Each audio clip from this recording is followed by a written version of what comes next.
نحمد نصلی علی رسول الکریم اما بعد فاعوذ باللہ من الشیطان الرجیم بسم اللہ الرحمن الرحیم۔ ہم صحیح بخاری پڑھ رہے ہیں اور کتاب الصلاۃ میں ہم پہنچے ہوئے ہیں کہ نماز کس طرح پڑھی جاتی ہے، نماز میں کیسے کس کس حالتوں سے انسان گزرتا ہے، قیام کرتا ہے، رکوع کرتا ہے، سجدہ کرتا ہے، پھر اس میں کس طرح سے ہر چیز، ہر رکن کی حالت کیا ہوتی ہے، انسان کی ہاتھ کیسے رکھنے ہیں، نظریں کیسی رکھنی ہیں، پھر کیا دعائیں پڑھنی ہیں، یہ سارے کچھ مسائل ہم پڑھ رہے ہیں۔ تو اب تک ہم رفع الیدین کا پڑھ چکے ہیں، قیام کا پڑھ چکے ہیں، رکوع کا پڑھ چکے ہیں، سجدے کا پڑھ چکے ہیں۔ اب تشہد کے بارے میں آج کلاس ہے ہماری۔ جس نے پچھلی ریکارڈنگ سن کے پوری نماز کا سننا ہے تو سبق نمبر 126 صحیح بخاری کے سے ہم نے یہ چیزیں شروع کی ہیں، یا رفع الیدین کی پہلے کی تھی کلاس، اس کے بعد باقی چیزیں کی ہیں، اور آج سبق نمبر 131 ہے۔ تو انشاءاللہ ہم شروع کرتے ہیں۔ نحمد نصلی علی رسول الکریم اما بعد فاعوذ باللہ من الشیطان الرجیم بسم اللہ الرحمن الرحیم۔ تو باب تشہد میں بیٹھنے کا مسنون طریقہ ہم عربی سے پڑھتے ہیں اس کے۔ باب و سنت الجلوس فی التشہد، باب تشہد میں بیٹھنے کا مسنون طریقہ۔ وکانت ام الدرداء تجلس فی صلاتها جلسۃ الرجل وکانت فقیہۃ۔ حضرت ام درداء رضی اللہ عنہا فقیہہ تھیں، یعنی کہ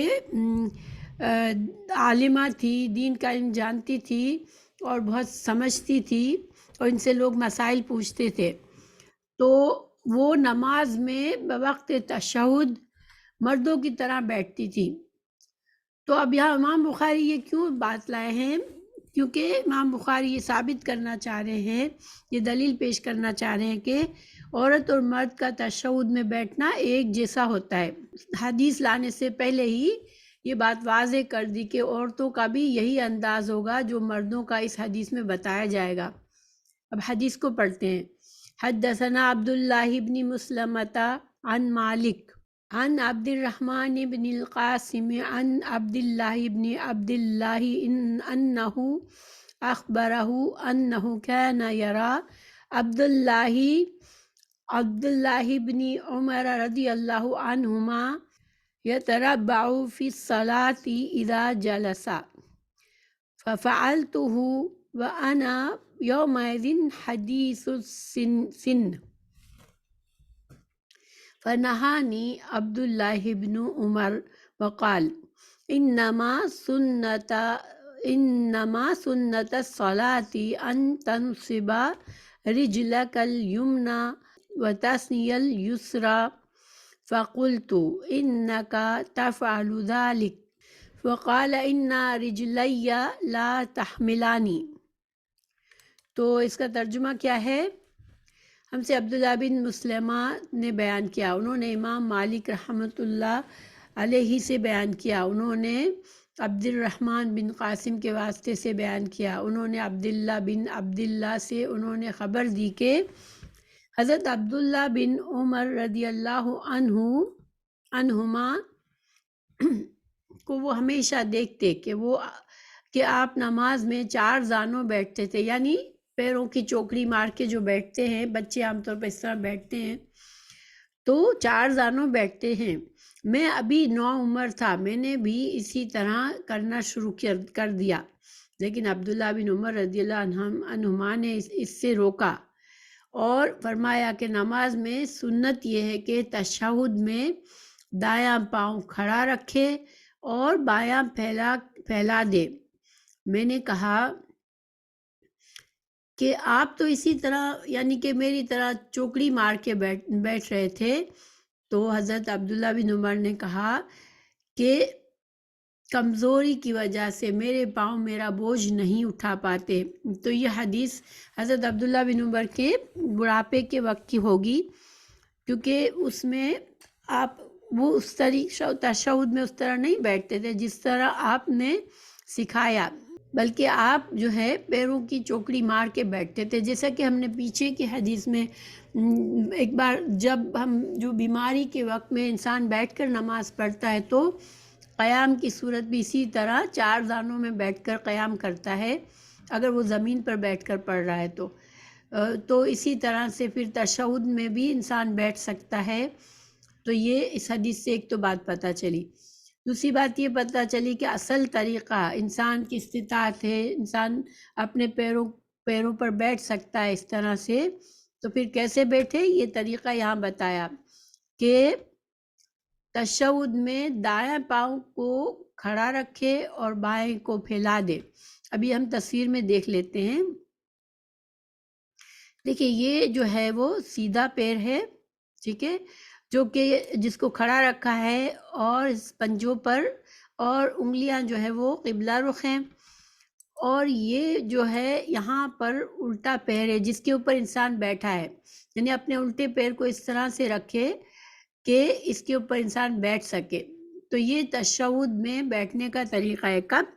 جب انسان 4 رکعت والی نماز پڑھتا ہے تو 2 رکعت کے بعد جب تشہد میں بیٹھتا ہے تو اس طرح بیٹھتا ہے۔ اچھا، یہ جو بیٹھنا ہے یہ 2 رکعت کے بعد، اگر 4 رکعت والی نماز انسان پڑھتا ہے تو بیچ والے تشہد میں 2 رکعت کے بعد اس طرح بیٹھنا ہے، اور جب انسان 4 رکعت یعنی اپنی آخری رکعت کا تشہد پڑھ رہا ہے، یا تو 4 رکعت میں چوتھی رکعت کے بعد کا تشہد، یا فجر کی نماز میں دوسری رکعت میں وہی آخری تشہد ہوتا ہے کیونکہ 2 رکعت ہوتی ہے، اور مغرب کی نماز میں جو تیسری رکعت کے بعد تشہد میں بیٹھنے کا طریقہ اب اگلی حدیث میں ہمیں پتہ چلے گا۔ حدثنا يحيى بن بكير قال حدثنا الليث عن خالد عن سعيد عن محمد بن عمرو بن حلحلة عن محمد بن عمرو بن عطاء قال وحدثني الليث عن يزيد بن أبي حبيب ويزيد بن محمد عن محمد بن عمرو بن حلحلة عن محمد بن عمرو بن عطاء أنه كان جالسا مع نفر من أصحاب النبي صلى الله عليه وسلم فذكرنا صلاة النبي صلى الله عليه وسلم فقال أبو حميد الساعدي أنا كنت أحفظكم لصلاة رسول الله صلى الله عليه وسلم رأيته إذا كبر جعل يديه حذاء منكبيه وإذا ركع أمكن يديه من ركبتيه ثم حصر ظهره فإذا رفع رأسه استوى حتى يعود كل فقار مكانه فإذا سجد وضع يديه غير مفترش ولا قابضهما واستقبل بإطراف أصابع رجليه قبلة فإذا جلس في الركعتين جلس على رجله اليسرى ونصب اليمنى وإذا جلس في الركعة الآخرة قدم رجله اليسرى ونصب الأخرى وقعد على مقعده وسمع الليث يزيد بن أبي حبيب ويزيد بن محمد بن حلحلة وابن حلحلة من ابن عطاء وقال أبو صالح عن الليث كل فقار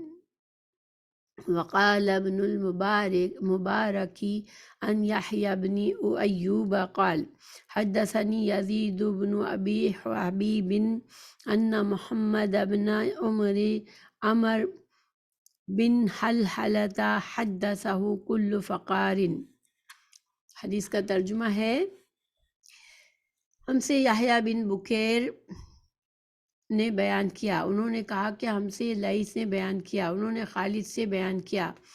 ان سے سعید نے بیان کیا، ان سے محمد بن عمر بن حلحلہ نے بیان کیا، ان سے محمد بن عمر بن عطا نے بیان کیا، پھر دوسری سند وہ اور کہا کہ مجھ سے لیث نے بیان کیا، اور ان سے یزید بن ابی حبیب اور یزید بن محمد نے بیان کیا، ان سے محمد بن عمر بن حلحلہ نے بیان کیا، ان سے محمد بن عمر بن عطا نے بیان کیا کہ نبی کریم صلی اللہ علیہ وسلم کے چند اصحاب رضوان اللہ علیہم کے ساتھ بیٹھے ہوئے تھے کہ نبی کریم صلی اللہ علیہ وسلم کی نماز کا ذکر ہوا، تو ابو حمید سعدی رضی اللہ عنہ نے کہا مجھے نبی کریم صلی اللہ علیہ وسلم کی نماز تم سب سے زیادہ یاد ہے، میں نے آپ کو دیکھا کہ جب آپ تکبیر کہتے تو اپنے ہاتھوں کو کندھوں تک لے جاتے، یہ تکبیر اولیٰ کی بات ہے، ٹھیک ہے، جب آپ اور پھر اسی طرح رفع الیدین جب کریں گے تو کندھوں تک ہاتھ لے جائیں گے، اور یہ ہم پڑھ چکے ہیں پہلے، کانوں تک بھی لے جایا جا سکتا ہے۔ تو انسان تکبیر اولیٰ کہنے کے بعد نماز شروع کرتا ہے، پھر جب آپ قیام کے بعد جب آپ رکوع کرتے تو گھٹنوں کو اپنے ہاتھوں سے پوری طرح پکڑ لیتے اور پیٹھ کو جھکا دیتے، تو یعنی کہ پہلے کھڑے ہو کے قیام کرنا ہے جس میں انسان سورہ فاتحہ اور کوئی اور سورہ پڑھ کے تلاوت کرتا ہے، اور پھر رکوع میں جاتا ہے، پھر جو ہے جب رکوع سے سر اٹھاتے تو اس طرح سیدھے کھڑے ہو جاتے کہ تمام جوڑ سیدھے ہو جاتے، جب آپ سجدہ کرتے تو آپ اپنے ہاتھوں کو زمین پر اس طرح رکھتے کہ نہ بالکل پھیلے ہوئے ہوتے اور نہ سمٹے ہوئے، پاؤں کی انگلیوں کے منہ قبلے کی طرف ہوتے۔ جب آپ 2 رکعت کے بعد بیٹھتے تو بائیں پاؤں پر بیٹھتے اور دائیں پاؤں کو کھڑا رکھتے، اور جب آپ آخری رکعت میں بیٹھتے تو بائیں پاؤں کو آگے کر لیتے اور دائیں کو کھڑا کر دیتے، پھر مقعد پر بیٹھتے۔ تو اصل میں اس حدیث میں اور چیزیں تو ہم پہلے سے پڑھ چکے ہیں، رکوع کی تفصیل، قیام کی تفصیلات پڑھ چکے ہیں، ہم رکوع کی تفصیلات پڑھ چکے ہیں، تو اصل مقصد ہمارا یہ حصہ ہے کہ آپ 2 رکعت کے بعد جب تشہد میں بیٹھتے تھے تو کس طرح بیٹھتے تھے، اور جب آپ پوری نماز 4 رکعت والی نماز پڑھ لیتے تھے تو تشہد میں کیسے بیٹھتے تھے، ٹھیک ہے۔ تو اب یہ 2 صورتیں ہیں، پہلی جو ہے ہم نے دیکھی کہ تصویر کے ساتھ ہم بات کر لیتے ہیں، نے سیدھے پاؤں کو کھڑا رکھا تھا، انگلیوں کو قبلہ رخ کیا تھا، اور دوسرے پاؤں کو اس طرح سے رکھا تھا کہ پاؤں کے اوپر بیٹھنا ہے، ٹھیک ہے، پاؤں کے اوپر بیٹھ کر تشہد پڑھا جاتا ہے، اور یہ کب، جب انسان 4 رکعت والی نماز پڑھ رہا ہے یا مغرب کی 2 رکعت کے بعد، تو یعنی 2 رکعت کے بعد جو تشہد پڑھتا ہے جس میں 2 سے زیادہ رکعت والی نماز ہے، تو پھر بیچ کے تشہد میں اسی طرح ہوتا ہے کہ سیدھے پاؤں کو کھڑا رکھنا، اس کی پیر کی انگلیوں کو قبلہ رخ کرنا، اور جو دوسرا پیر ہے الٹا پیر، اس کے پنجے پر اصل میں انسان اپنا وزن رکھ کر بیٹھتا ہے، اچھا، اور پھر تشہد پڑھتا ہے۔ لیکن جب 4 رکعت پڑھ لینے کے بعد یا آخری رکعت، فجر کی 2 رکعتوں میں سے آخری رکعت یا مغرب کی آخری رکعت 3 میں سے، تو آخری رکعت میں جب انسان تشہد میں بیٹھتا ہے تو اس کا طریقہ یہ ہے، سیدھے پیر کو اسی طرح کھڑا رکھا ہے، انگلیوں کو قبلہ رخ کرا ہے، لیکن الٹے پیر پر پہلے بیٹھے ہوئے تھے، اب الٹے پیر کو تھوڑا سا آگے کی طرف کھسکا کر یہاں سے دائیں طرف سے باہر نکالا ہے تھوڑا سا، ٹھیک ہے، اور انسان کا جو وزن ہے وہ اس کے مقعد پر یعنی کہ اپنے کولوں پر بیٹھا ہوا ہے انسان۔ تو یہ جو تشہد ہے یہ آخری تشہد میں اس طرح بیٹھنا ہے، اور اس آخری تشہد کو تورک کہتے ہیں، ٹھیک ہے، اس طرح سے بیٹھنے کو تورک کہتے ہیں۔ اب ظاہری بات ہے جو انسان محتاج ہے، اس طرح نہیں بیٹھ سکتا، اپنے پیروں پہ وزن نہیں رکھ سکتا زیادہ دیر، تو پھر وہ جو ہے وہ چوکڑی مار کر بھی بیٹھ سکتا ہے، جیسے کہ ہم نے شروع کی پہلی حدیث میں پڑھا تھا، ٹھیک ہے۔ باب من لم یرد تشہدی للأول واجبا لأن النبی صلی اللہ علیہ وسلم قام من الرکعتین ولم یرجع، باب اس شخص کی دلیل جو پہلے تشہد کو 4 رکعت یا 3 رکعت نماز میں واجب نہیں جانتا، یعنی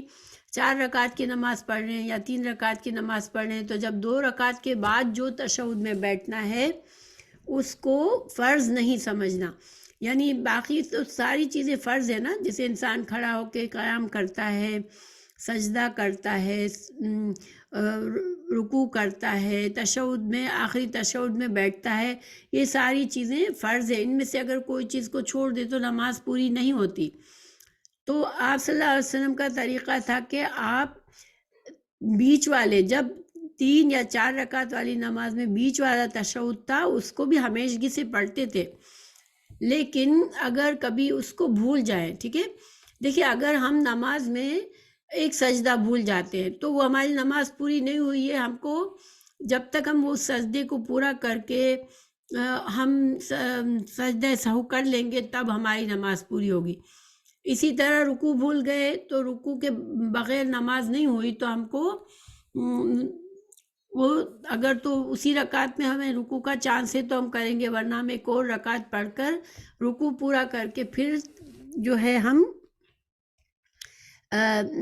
سجدہ سہو کر لیں گے تاکہ ہماری نماز صحیح ہو جائے۔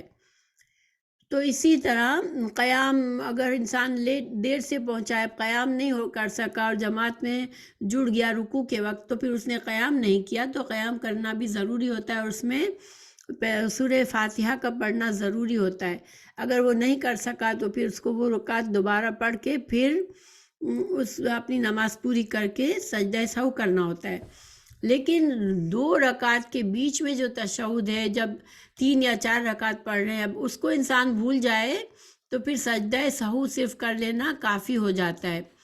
مگر یہ نہیں کہ اس کو چھوڑ دیا تو کوئی بات نہیں ہماری نماز پوری ہو گئی، نہیں، ہمیں سجدہ سہو کرنا پڑے گا، لیکن ہم کو دوبارہ نماز پڑھ کے دوبارہ ہمیں یہ 2 رکعت والی تشہد میں بیٹھ کر پھر نماز کو دہرانا نہیں پڑے گا، ٹھیک ہے، یہ مطلب ہے۔ آپ صلی اللہ علیہ وسلم سے یہ بھول ہوئی ایک بار کہ آپ بیچ کر تشہد بھول گئے اور آپ کھڑے ہو گئے، تو پھر صحابہ کرام نے آپ کو لقمہ دینے کی کوشش کی اور آپ کو نماز میں یاد دلانے کے لیے کوشش کی سبحان اللہ کہہ کر، لیکن آپ صلی اللہ علیہ وسلم دوبارہ بیٹھے نہیں تشہد میں، ایک بار کھڑے ہو چکے تھے، تو پھر آپ نے نماز پوری کر لی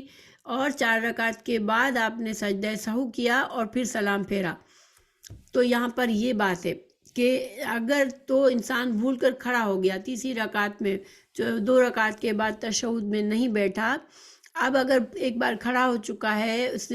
نے قیام کی تلاوت شروع کر دی، سورہ فاتحہ شروع کر دی، پھر وہ یہ نہیں کہ اچھا میں تو بھول گیا تھا، اب میں بیٹھ کر پہلے تشہد پڑھ لوں پھر کھڑا ہو کے نماز پوری کروں،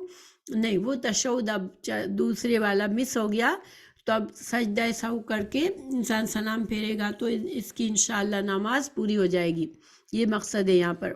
اچھا، حدثنا ابو الیمانی قال اخبرنا شعیب عن الزہری قال حدثني عبد الرحمن بن ہرمز مولا بنی عبد المطلب وقال مرة مولا ربيعة بن حارث عن عبد الله بن بحينة وهو من أزدي شنوءة وهو حليف لبني عبد المناف وكان من أصحاب النبي صلى الله عليه وسلم أن النبي صلى الله عليه وسلم بهم الظهر فقام في الركعتين الأوليين لم يجلس فقام الناس معه حتى إذا قضى الصلاة فانتظر الناس تسليمه كبر وهو جالس فسجد سجدتين قبل أن يسلم ثم سلم۔ ہم سے ابو الیمان نے بیان کیا، انہوں نے کہا شعیب نے ہمیں خبر دی، انہوں نے زہری سے خبر دی، انہوں نے کہا مجھ سے عبد الرحمن بن حرمز نے بیان کیا، میں مولا بن عبد المطلب یا مولا ربیعہ بن حارث سے، کہ عبداللہ بن بحینہ رضی اللہ عنہ جو صحابی رسول صلی اللہ علیہ وسلم تھے اور بنی عبد مناف کے حلیف قبیلہ ازد شنوعتین سے تعلق رکھتے تھے۔ انہوں نے بیان کیا کہ نبی کریم صلی اللہ علیہ وسلم نے انہیں ظہر کی نماز پڑھائی اور 2 رکعتوں میں بیٹھنے کے بجائے کھڑے ہو گئے، چنانچہ سارے لوگ بھی ان کے ساتھ کھڑے ہو گئے۔ جب نماز ختم ہونے والی تھی اور لوگ آپ کے سلام پھیرنے کا انتظار کر رہے تھے، یعنی تشہد پورا پڑھ لیا، پھر بجائے سلام پھیرنے کے آپ صلی اللہ علیہ وسلم نے اللہ اکبر کہا اور سلام پھیرنے سے پہلے 2 سجدے کیے، یہ سجدہ سہو کے سجدے تھے، پھر سلام پھیرا۔ تو یہاں پر ہمیں یہ پتہ چلا کہ آپ صلی اللہ علیہ وسلم سے بھول گئی، آپ نے بیچ کا تشہد نہیں پڑھا تو پھر کھڑے ہو گئے، لیکن پھر دوبارہ بیٹھے نہیں بلکہ نماز پوری کی، اور پھر سلام پھیرنے سے پہلے 4 سجدے یعنی چوتھی رکعت کے سجدے اور تشہد پڑھنے کے بعد سلام نہیں پھیرا بلکہ 2 سجدے سہو کے کیے اور پھر سلام پھیرا۔ تو یہاں پر ہمیں ایک تو یہی پتہ چلا کہ بیچ کا تشہد اگر بھول جائے تو پھر انسان سجدہ سہو سے اسے کفایت کر دیتا ہے اور اسے نماز دہرانی نہیں پڑتی۔ اور دوسری بات ہمیں یہ پتہ چلی کہ جو سجدہ سہو کرنے کا جو طریقہ ہے کہ سلام پھیرنے کے بعد 2 سجدے کر کے پھر دوبارہ سلام پھیرتا ہے انسان، تو یہاں پر آپ صلی اللہ علیہ وسلم نے نماز کے اندر ہی تشہد آخری تشہد پورا کر کے 2 سجدے سہو کیے پھر سلام پھیرا۔ سجدہ سہو کے لیسن میں ہم اس بات کو پڑھ چکے ہیں کہ 2 طریقے سے ہوتے ہیں۔ اگر انسان کو نماز کے اندر ہی اپنی غلطی یاد آ جاتی ہے تو اس غلطی کو پورا کر کے انسان سجدہ سہو کر لیتا ہے اور پھر سلام پھیرتا ہے، یعنی تشہد کے بعد سلام پھیرنے کے آخری تشہد کے بعد سلام پھیرنے کے بجائے 2 سجدے سہو کے کر کے پھر سلام پھیرتا ہے۔ لیکن اگر انسان نے سلام پھیر لیا اور اس کو پھر یاد آیا کہ میں نے 5 رکعت پڑھ لی تھی، 4 کے بجائے 3 پڑھی تھی، تو پھر وہ اپنی رکعت نماز میں جو چیز بھولا تھا اس کو پہلے پورا کر کے تشہد دوبارہ پڑھ کے سلام پھیر دے، پھر 2 سجدہ سہو کرے۔ تو یہ ہم پڑھ چکے ہیں تفصیل سے۔ تو گویا ہمیں یہاں پر یہ ثابت ہوا کہ تشہد اولیٰ جو ہے 4 رکعت یا 3 رکعت والی نماز میں اگر وہ بھول جائے، وہ رہ جائے تو سجدہ سہو سے ساقط ہو جاتا ہے، یعنی نماز پوری ہو جاتی ہے، ہمیں دوبارہ نماز کا وہ حصہ پڑھنا نہیں پڑتا۔ باب التشہدی فی الاولیٰ، باب پہلے قاعدہ میں تشہد بیٹھنا۔ حدثنا قتیبۃ بن سعید قال حدثنا بکر عن جعفر ابن ربیعۃ عن الأعرج عن عبد اللہ بن مالک ابن بحینۃ قال صلی بنا رسول اللہ صلی اللہ علیہ وسلم ظہرا فقام وعلیہ جلوس فلما كان في آخر صلاته سجد سجدتين وهو جالس۔ تو یہاں پر بس یہی بات ہے جو اوپر کی بات تھی، صرف ٹکڑا حدیث کا دہرایا گیا ہے۔ حضرت باب پہلے قاعدہ میں تشہد پڑھنا، ہم سے قتیبہ بن سعید نے بیان کیا کہ ہم سے بکر بن مضر نے جعفر بن ربیعہ سے بیان کیا، انہوں نے عارج سے بیان کیا، ان سے عبداللہ بن مالک بن بحینہ رضی اللہ عنہ نے کہا کہ ہمیں رسول اللہ صلی اللہ علیہ وسلم نے نماز ظہر پڑھائی، آپ کو چاہیے تھا بیٹھنا لیکن آپ بھول کر کھڑے ہو گئے، پھر نماز کے آخر میں بیٹھے 2 سجدے کیے اور تشہد نہیں پڑھا، یعنی بیچ والا تشہد نہیں دہرایا۔ اچھا، اب حدیث عبداللہ بن زبیر رضی اللہ عنہ سے، کان رسول اللہ صلی اللہ علیہ وسلم اذا جلس فی السنتین او فی الاربع، اچھا یعنی 2 رکعت کے بعد یا 4 رکعت کے بعد، تو یدم یدیہ علی رکبتیہ ثم اشار باصبعہ۔ یہ نسائی کی حدیث ہے، اس میں ہے کہ آپ صلی اللہ علیہ وسلم جب پہلے تشہد میں 4 رکعت والی نماز میں جو پہلے تشہد ہے اس میں بیٹھتے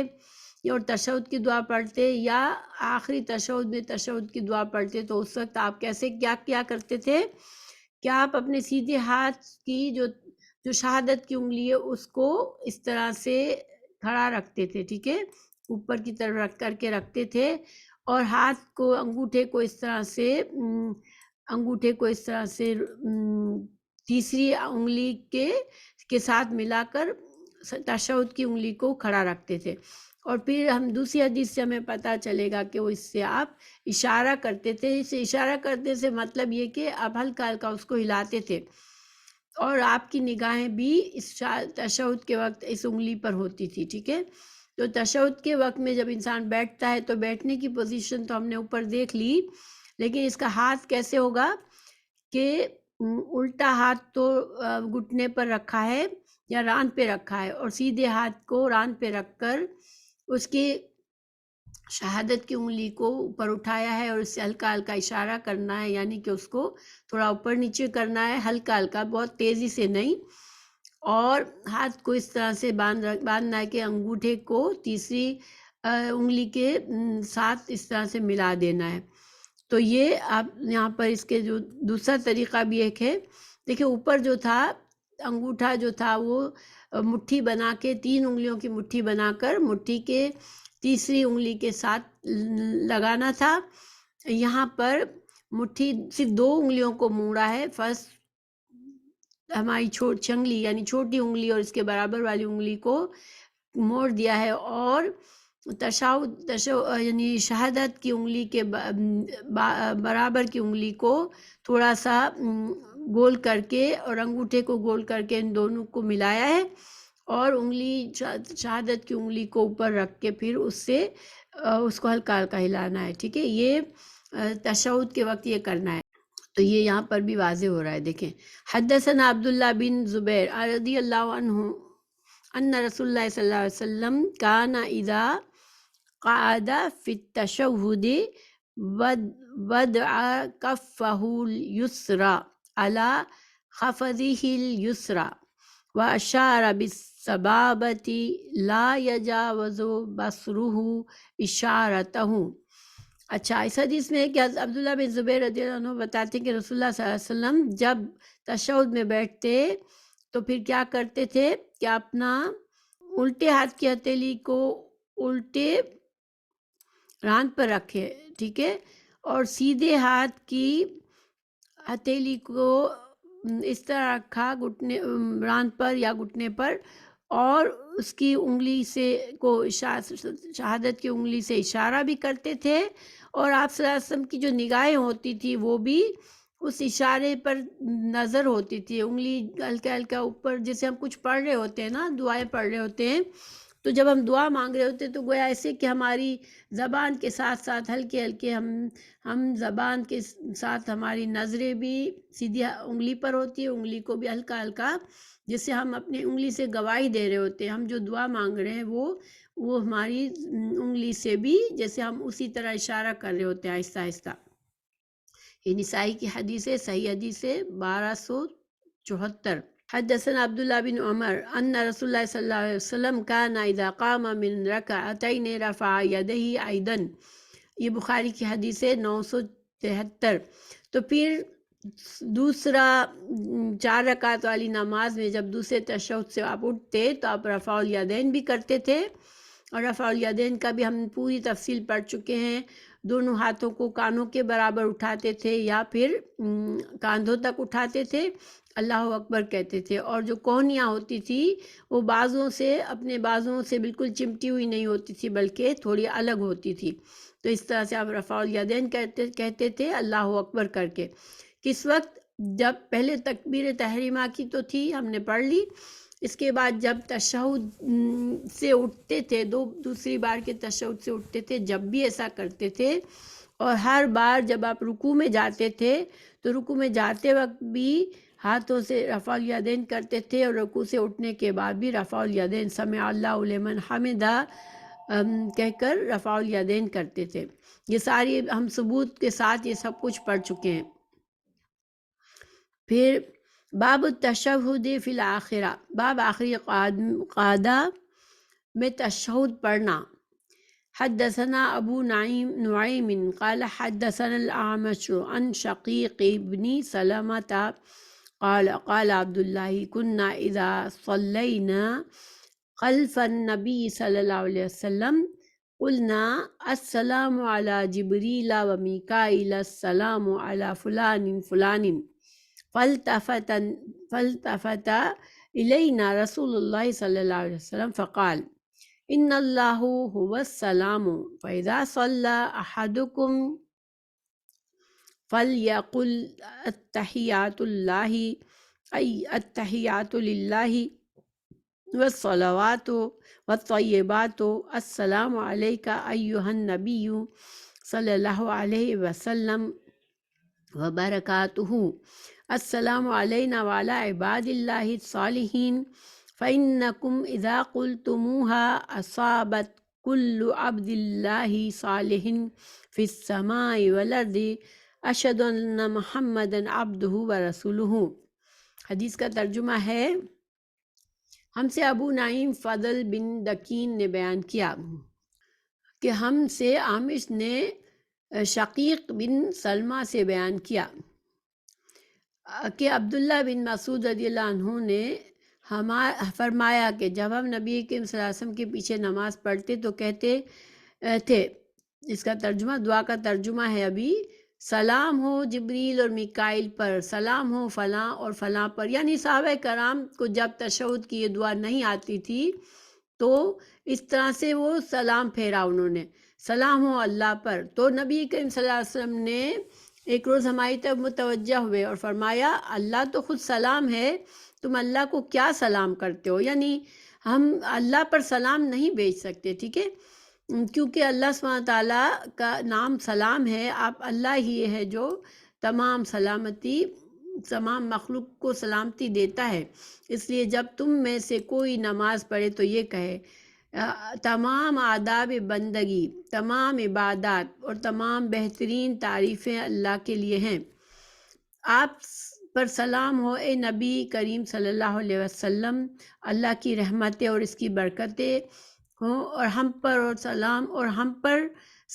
اور اللہ کے تمام صالح بندوں پر سلام۔ پھر آپ صلی اللہ علیہ وسلم نے فرمایا جب تم یہ کہو گے تو تمہارا سلام آسمان اور زمین میں جہاں بھی کوئی اللہ کا نیک بندہ ہے اس کو پہنچ جائے گا۔ کیونکہ ہم تشہد کی دعا میں یہ بھی کہتے ہیں السلام علینا وعلی عباد اللہ الصالحین، تو جب ہم یہ کہتے ہیں تو ہمارا سلام تمام اللہ کے نیک بندوں کو پہنچ جاتا ہے۔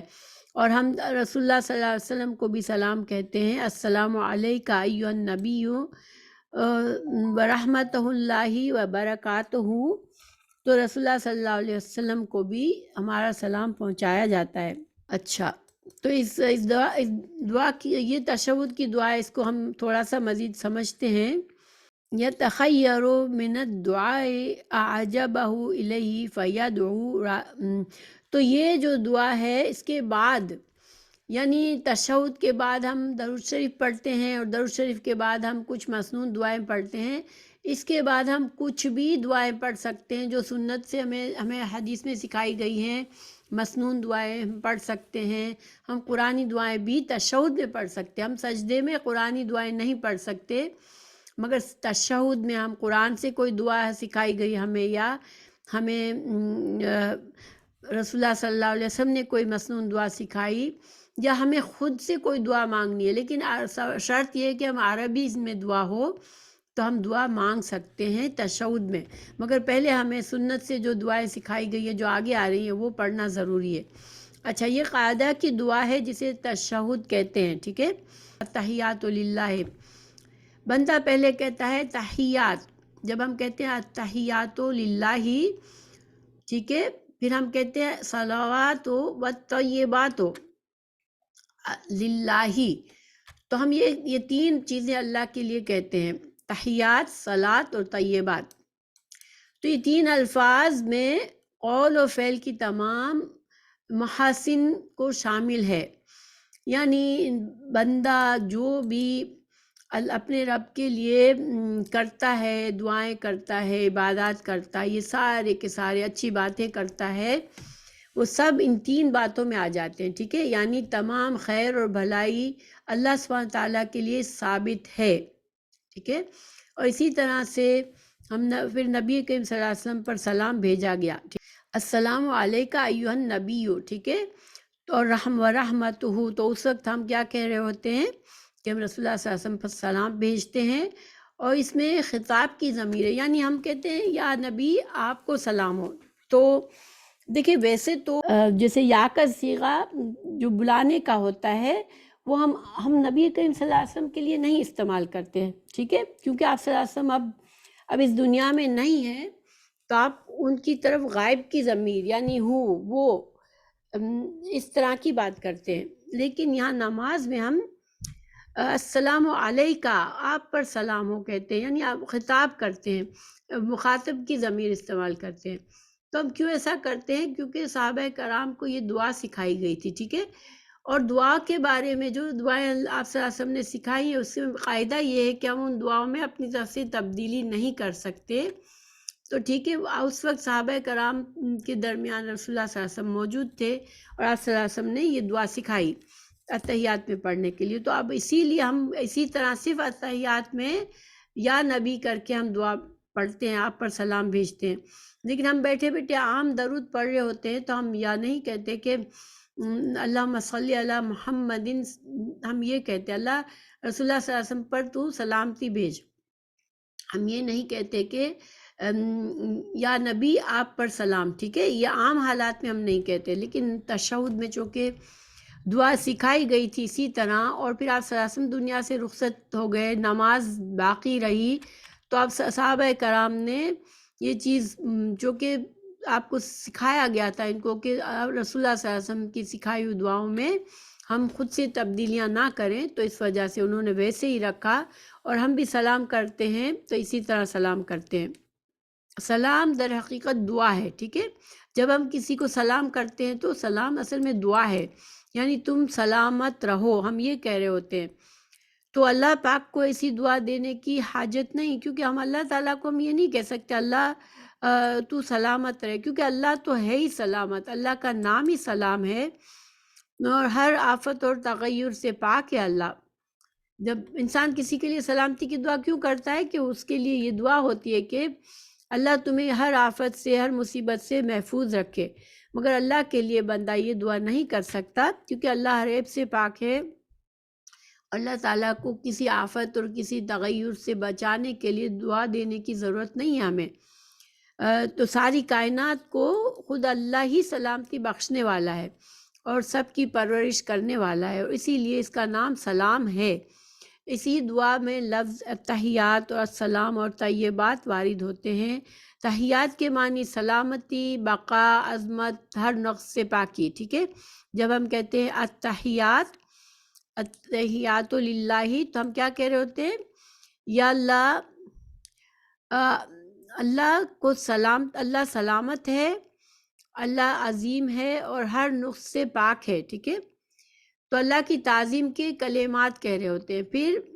تو گویا کہ جب ہم اللہ کی تعریف کرتے ہیں، اللہ کے لیے تعظیم کی کلمات کہتے ہیں، تو یہ کیا ہوتی ہے؟ یہ ہماری قولی عبادت ہوتی ہے۔ تو جب ہم تحیات تو پڑھتے ہیں تو ہم اللہ تعالیٰ کو یہ بتاتے ہیں کہ اللہ، ہم اللہ کے سامنے اس بات کا اقرار کرتے ہیں اللہ میری ساری قولی عبادت تیرے لیے ہے، ٹھیک ہے۔ پھر صلوات والعبادات، تو صلوات کیا ہے؟ صلوات جو ہے انسان کی عبادت، بدنی عبادات ہے، جو جسم سے ہم نماز پڑھتے ہیں، ہم رکوع کرتے ہیں، سجدہ کرتے ہیں، تو یہ کیا ہے؟ یہ ساری صلوات ہیں، ٹھیک ہے۔ پھر طیبات کیا ہے؟ طیبات ہر قسم کا صدقہ، خیرات، نیاز، نظر و نیاز جو ہم اللہ کے لیے کرتے ہیں۔ تو گویا یہ جو تین الفاظ ہم کہتے ہیں، التحیات للہ والصلوات، التحیات للہ والصلوات والطیبات، یہ تین الفاظ کہہ کر ہم اللہ تعالیٰ کے سامنے اس بات کا اقرار کرتے ہیں کہ یا اللہ میری ساری قولی عبادات، جو بھی اچھے کلمات میرے منہ سے میں تیرے لیے تعریف کروں، تیرا ذکر کروں، اور والصلوات، اور میری تمام بدنی عبادات جو میں اپنے جسم سے کروں، اور والطیبات، اور جو میں اپنے مال سے صدقات کروں، سب کے سب صرف تیرے ہی لیے ہے، ٹھیک ہے۔ یہ چیزیں ہم صرف اللہ کی رضا کے لیے کرتے ہیں۔ ہم اگر نماز پڑھتے ہیں تو ہم صرف اللہ کی رضا کے لیے پڑھتے ہیں، ہم اگر صدقات کرتے ہیں تو ہم صرف اللہ کی رضا کے لیے کرتے ہیں۔ اگر یہ تین چیزیں ہم کسی اور کے لیے کرتے ہیں تو یہ شرک ہو جاتا ہے۔ تو گویا کہ ہم اللہ کی توحید کا اقرار کرتے ہیں، کہ ہم اپنے پاک رب کی جو ہے وہ تعظیم کرتے ہیں، اور تمام عبادات صرف اسی کے لیے ہے، ہماری قولی بدنی اور فعلی عبادات صرف اور صرف اللہ کے لیے، مالی عبادات، ٹھیک ہے، ساری چیزیں اللہ کے لیے۔ حدیث میں ہے ابی حمید الساعدی رضی اللہ عنہ نے رسول اللہ صلی اللہ علیہ وسلم سے بیان کیا، قال اذا جلس فی الرکعتین جلس علی رجلہ اليسرى ونصب اليمنى واذا جلس فی الرکعۃ الآخرۃ قدم رجلہ اليسرى ونصب الاخرى وقعد علی مقعدہ۔ یہ ہم پہلے حدیث اوپر پڑھ چکے ہیں کہ آپ صلی اللہ علیہ وسلم 2 رکعت کے بعد کے پر بیٹھتے تو بائیں پاؤں پر بیٹھتے تھے اور دائیں پاؤں کو کھڑا رکھتے تھے، اور دائیں پاؤں کی انگلیاں قبلہ رخ ہوتی تھی، اور جب آخری رکعت میں بیٹھتے تھے تو بائیں پاؤں کو تھوڑا سا آگے کی طرف کھسکا کر اپنے مقعد پر بیٹھتے تھے، یعنی انسان اپنے کولوں پر بیٹھتا ہے اس طرح سے۔ تو یہ ہم پڑھ چکے ہیں، اس کی یہاں پر کچھ تصاویر بھی ہیں، دیکھیں یہ آخری تشہد میں پیروں کا یہ حال ہوتا ہے کہ سیدھا پیر جو ہے وہ کھڑا ہے، اور انسان الٹے پیر کو تھوڑا سا آگے کر لیتا ہے، سیدھے پیر کے نیچے سے نکالتا ہے، اور انسان اپنے مقعد پر بیٹھا ہوا ہے، ٹھیک ہے۔ اچھا، اور ساتھ ہی ساتھ یہاں پر دیکھیں ایک اور حدیث ہے جس میں ہمیں بتایا گیا کہ جب ہم اس طرح بیٹھتے ہیں آخری تشہد میں تو اپنے الٹے ہاتھ سے، ٹھیک ہے، الٹے ہاتھ سے گھٹنے کو پکڑتے ہیں اور تھوڑا سا اس پر وزن ڈالتے ہیں اپنا، یعنی ہمارا جسم تھوڑا سا ٹیڑھا ہوتا ہے، ہمارا وزن جو ہے ہمارے گھٹنے سے ایک طرح سے ہم سہارا دے رہے ہوتے ہیں اپنے آپ کو، ٹھیک ہے، تھوڑا وزن، ہم سارا وزن اپنے پیر پر نہیں ڈالتے بلکہ کیا کرتے ہیں، تھوڑا سا وزن ہم اپنے ہاتھ سے گھٹنے پر ڈالتے ہیں، جسم کو سہارا دیتے ہیں، اور یہ جو سیدھا پیر جو ہے یہ اس طرح مڑا ہوا ہے پیچھے، جیسے ہم نے پیچھے سے دیکھا تھا، اور سیدھے ہاتھ کی جو دیکھیں بازو، سیدھا بازو کس طرح سے ہے کہ تھوڑا اینگل سے کونی لوز ہے، اس پر وزن نہیں ہے، ٹھیک ہے، سیدھے ہاتھ کی کونی میں تھوڑا سا خم ہے، اور یہ گھٹنے پر اس طرح سے ہاتھ رکھا ہے، اور انگلی شہادت کی آگے ہم اس کو اٹھا کر اس کو ہلا رہے ہیں، تو گویا کہ وزن ہمارے الٹے گھٹنے پر ہم نے تھوڑا سا ٹیک لیا ہوا ہے، اور سیدھے گھٹنے پر ہم نے وزن نہیں ڈالا، ٹیک نہیں لیا، بلکہ اس کے ہاتھ کو فری رکھا ہے اور انگلی کو تھوڑا سا ہلایا ہے اور انگلی کو اوپر رکھا ہے۔ اب ہم نے اتحیات پڑھ لی، دعا پڑھ لی اتحیات کی، پھر ہمیں درود شریف پڑھنا ہوتا ہے، اللہم صلی علی محمد وعلی آل محمد کما صلیت علی ابراہیم وعلی آل ابراہیم انک حمید مجید، اللہم بارک علی محمد وعلی آل محمد کما بارکت علی ابراہیم وعلی آل ابراہیم انک حمید مجید، یہ صحیح بخاری کی حدیث ہے 3370۔ پھر حدثنا ابو ہریرہ رضی اللہ عنہ قال قال رسول اللہ صلی اللہ علیہ وسلم اذا فرغ احدکم من التشہد آخر فلیعوذ باللہ من اربع، من عذاب جہنم ومن عذاب القبر ومن فتنة المحیا وممات ومن شر المسیح الدجال۔ حضرت ابو ہریرہ سے ہے، یہ صحیح مسلم کی حدیث ہے 588 کہ رسول اللہ صلی اللہ علیہ وسلم نے فرمایا کہ جب انسان تشہد پڑھ لے، درود شریف پڑھ لے، پھر کیا کرے کہ 4 چیزوں سے پناہ مانگے، اللہ سے اب عذاب جہنم سے پناہ مانگے، اللہ سے عذاب قبر سے، اور فتنت محیا و ممات سے، ومن شر مسیح دجال سے۔ یہ دعا دوسری طرح بھی لکھی ہوئی ہے، صحیح بخاری کی حدیث میں ہم پڑھتے ہیں اس کو، باب الدعاء قبل السلام۔ حدثنا ابو الیمان قال اخبرنا شعیب عن الزهري قال أخبرنا عروة بن الزبير أن عائشة زوج النبي صلى الله عليه وسلم أخبرته أن رسول الله صلى الله عليه وسلم كان يدعو في الصلاة اللهم إني أعوذ بك من عذاب القبر وأعوذ بك من فتنة المسيح الدجال وأعوذ بك من فتنة المحيا وفتنة الممات اللهم إني أعوذ بك من المعصم اللهم إني أعوذ بك من المعصم والمغرم. فقال له قائل ما أكثر ما تستعيذ من المغرم. فقال إن الرجل إذا غرم حدث فكذب ووعد فأخلف. باب تشہد کے بعد سلام پھیرنے سے پہلے کی دعائیں۔ ہم سے ابو الیمان نے بیان کیا، انہوں نے کہا ہمیں شعیب نے زہری سے خبر دی، انہوں نے کہا ہمیں عروہ بن زبیر نے خبر دی، انہوں نے نبی کریم صلی اللہ علیہ وسلم کی زوجہ مطہرہ حضرت عائشہ رضی اللہ عنہا سے خبر دی کہ رسول اللہ صلی اللہ علیہ وسلم نماز میں یہ دعا پڑھتے تھے، اے اللہ قبر کے عذاب سے میں تیری پناہ مانگتا ہوں، میری زندگی کے اور موت کے فتنوں سے تیری پناہ مانگتا ہوں، دجال کے فتنے سے تیری پناہ مانگتا ہوں، اور اللہ میں تیری پناہ مانگتا ہوں گناہوں سے اور قرض سے۔ یعنی ام المومنین حضرت عائشہ رضی اللہ عنہا نے آن صلی اللہ علیہ وسلم سے عرض کی کہ آپ صلی اللہ علیہ وسلم تو قرض سے بہت ہی زیادہ پناہ مانگتے ہیں۔ اس پر آپ نے فرمایا صلی اللہ علیہ وسلم جب کوئی مقروض ہو جائے تو وہ جھوٹ بولتا ہے اور وعدہ خلاف ہو جاتا ہے۔ یہ دعا اس سے تھوڑی سی اوپر والی دعا سے تھوڑی سی الگ ہے، اس میں عذاب قبر سے پناہ مانگی گئی تھی اور زندگی اور موت کے فتنوں سے اور جہنم کے عذاب سے پناہ مانگی تھی اور دجال کے فتنے سے پناہ مانگی تھی۔ یہاں پر جو ہے عذاب القبر سے پناہ مانگی گئی ہے، زندگی اور موت کے فتنوں سے پناہ مانگی گئی ہے، دجال کے فتنے سے، اور پھر قرض اور گناہوں سے پناہ مانگی گئی ہے۔ تو دیکھیں حضرت عائشہ رضی اللہ عنہا نے فرمایا کہ آپ تو بہت زیادہ قرض سے پناہ مانگتے ہیں، یعنی آپ صلی اللہ علیہ وسلم کے پاس تو بہت قرض دار مقروض نہیں ہوتے تھے، تو آپ اتنا سارا پناہ مانگتے ہیں قرض سے۔ تو رسول اللہ صلی اللہ علیہ وسلم نے فرمایا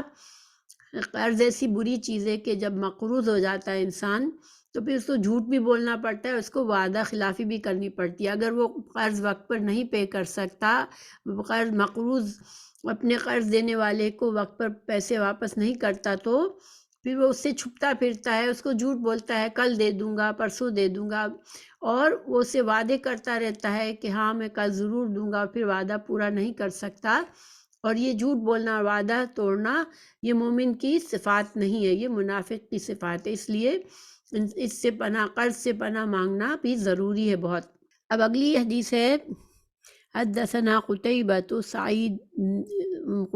بن سعيد قال حدثنا الليث عن يزيد بن أبي حبيب عن أبي الخير عن عبد الله بن عمر عن أبي بكر الصديق رضي الله عنه أنه قال لرسول الله علمني دعاء أدعو به في صلاتي قال قل اللهم إني ظلمت نفسي ظلما كثيرا ولا يغفر الذنوب إلا أنت فاغفر لي مغفرة من عندك وارحمني إنك أنت الغفور الرحيم۔ ہم سے قتیبہ بن سعید نے بیان کیا، کہا ہم سے لیث بن سعد نے یزید بن ابی حبیب سے بیان کیا، ان سے ابو الخیر مرثد بن عبداللہ نے، ان سے عبداللہ بن عمر نے، ان سے عبداللہ بن عمر نے، ان سے ابو بکر صدیق رضی اللہ عنہ نے، انہوں نے رسول اللہ صلی اللہ علیہ وسلم سے عرض کی کہ آپ مجھے کوئی ایسی دعا سکھائیں جو میں نماز میں پڑھا کروں۔ آپ نے فرمایا یہ دعا پڑھا کرو، اور یہ دعا کا ترجمہ ہے اے اللہ میں نے اپنی جان پر گناہ کر کے بہت زیادہ ظلم کیا، پس گناہوں کو تیرے سوا کوئی دوسرا معاف کرنے والا نہیں، مجھے اپنے پاس سے بھرپور مغفرت عطا فرما اور مجھ پر رحم کر کے مغفرت کرنے والا اور رحم کرنے والا بے شک بے شبہ تو ہی ہے۔ دیکھیے یہ دونوں دعائیں جو ہم نے اوپر سیکھی اور یہ دعائیں جو ہیں وہ ہمیں ضرور ہم پڑھا کریں تشہد میں درود شریف کے بعد، کیونکہ یہ دعائیں ہمیں خاص آپ صلی اللہ علیہ وسلم نے سکھائی ہے. جو پہلی 4 چیزوں سے مغفرت مانگنی ہے، اللہم انی اعوذ بک من عذاب جہنم و عذاب القبر ومن فتنۃ المحیا والممات ومن فتنۃ المسیح الدجال، یہ ضرور پڑھیں. اور اس کے بعد یہ حضرت ابوبکر صدیق والی دعا پڑھیں. اس کے بعد ہمیں اختیار ہے کہ ہم جو چاہے پڑھیں. عام طور پر ہم وہ دعا پڑھتے ہیں رب اجعلنی مقیم الصلاۃ ومن ذریتی ربنا وتقبل دعا ربنا اغفر لی ولوالدی وللمؤمنین یوم یقوم الحساب. تو یہ دعا قرآن میں ہے اور یہ بھی پڑھ سکتے ہیں ہم، لیکن پہلے ہمیں یہ جو خاص دعائیں اس وقت کی سکھائی ہے آپ صلی اللہ علیہ وسلم نے، ہمیں وہ پڑھنی چاہیے اور اس کے بعد ہم کوئی بھی دعا پڑھ سکتے ہیں. ٹھیک. پھر حدیث رسول اللہ صلی اللہ علیہ وسلم سے حضرت عبداللہ بن مسعود روایت کرتے ہیں کہ آپ صلی اللہ علیہ وسلم نے فرمایا کہ ہم یعنی کہ تشہد میں پہلے یہ دعائیں پڑھ لیں اور اس کے بعد جو ہے ہم جو دل چاہے ہم مانگ سکتے ہیں. یعنی کہ تشہد جو ہے اس میں